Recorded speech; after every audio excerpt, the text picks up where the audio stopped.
YCP పార్టీలో అంతర్మదనం మొదలైనట్టు తెలుస్తోంది. ఆ పార్టీ నాయకుల్లో స్వరం మారుతున్న దాఖలాలు స్పష్టంగా కనిపిస్తా ఉంది. ఇక తమ పార్టీ అధినాయకులని ప్రశ్నించేందుకు ఒకరిద్దరు అడుగులు వేయడం మిగిలిన వారిని దారి చూపుతుందా అనే ప్రశ్న పార్టీలో కలవరం కల్పిస్తోంది. ఇక పిఠాపురం నుంచి పోటీ చేసి ఓడిపోయిన వంగగీత జనసేనాని పవన్ కళ్యాణ్ను అభినందించిన తీరు కూడా పార్టీ నాయకుల్లో ఆందోళన రేకెత్తిస్తోంది. ఇక దీనిపై మరింత సమాచారం మా ప్రతినిధి దుర్రాయన్ అందిస్తారు.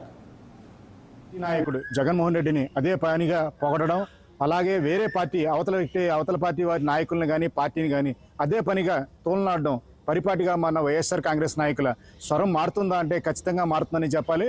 ఎందుకంటే ఇటీవల కాలంలో ఇద్దరు ముగ్గురు నాయకులు వేరే అవతల పార్టీ వారికి తమ పార్టీ లోపాలను గుర్తించడం, అలాగే అవతల వారి పార్టీని అభినందించడం జరిగింది. దీన్ని బట్టి చూస్తుంటే వైఎస్ఆర్ కాంగ్రెస్ నాయకుల స్వరంలో మాత్రం మార్పు ఖచ్చితంగా కనిపిస్తుంది. పిఠాపురానికి పోటీ చేసిన వంగగీత పవన్ కళ్యాణ్ చేతిలో ఓటమి చెందారు. అయితే ఇన్నాళ్ళు స్తబ్దతగా ఉన్నప్పటికీ ఆమె తేరుకొని పవన్ కళ్యాణ్ని అభినందించడంతో పాటు తన పార్టీలో తన పాత్ర ఏంటన్నది కూడా ఆమె తెలుసుకుని మాట్లాడడం, అలాగే పిఠాపురం ప్రజల కృతజ్ఞతలు తెలపడంతో పాటు జనసేనాని ఇంత భారీ మెజార్టీ సాధించిన పట్ల మాత్రం ఆమె సంతృప్తి వ్యక్తం చేశారు. ఇది ఒక్కటే కాకుండా చక్కంపూడి రాజా ఆయన కూడా తమ పార్టీలో జగన్మోహన్ రెడ్డి చుట్టూ కోటరీ ఏర్పడడం వల్లనే ఇన్నాళ్ళు కూడా చుట్టూ ఏం జరిగిందో తెలుసుకోలేనంత ఇది జరిగిందని తను కూడా ఒక మాజీ ఐఏఎస్ అధికారి పైన తీవ్ర దుర్భాషలు ఆడారు. ఎంతకాలం ఎందుకు మౌనంగా ఉన్నారన్న ప్రశ్న అంటే పక్కన పెడితే కనుక ఈ విషయంలో మాత్రం అలాగే మాట్లాడారు.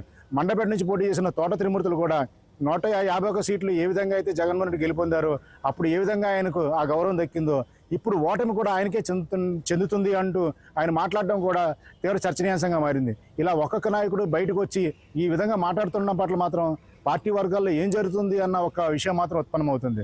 ఇవన్నీ పక్కన పెడితే కొంతమంది పార్టీ నాయకులు, వైఎస్ఆర్ కాంగ్రెస్ పార్టీ నాయకులు చేసిన ఛాలెంజ్లు మాత్రం ప్రస్తుతం జిల్లాలో తీవ్ర చర్చనీయాంశంగా మారినాయి.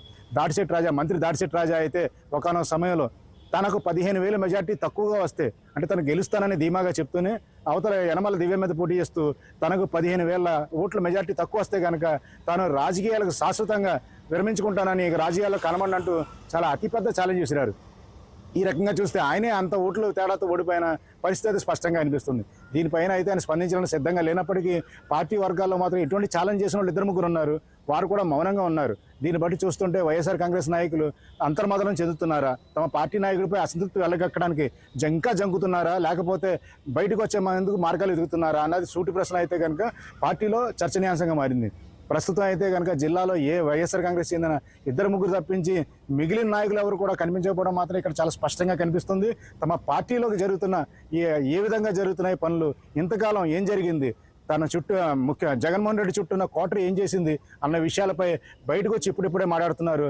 మరికొద్ది కాలంలో ఎవరైనా సరే తీవ్రంగా స్వరం ఇప్పితే మాత్రం ఆ పార్టీలో జరిగిన లోటుపాట్లు కానీ, ముఖ్యమంత్రి చుట్టూ ఉన్న సలహాదారులు ఏం చేశారన్న మాత్రం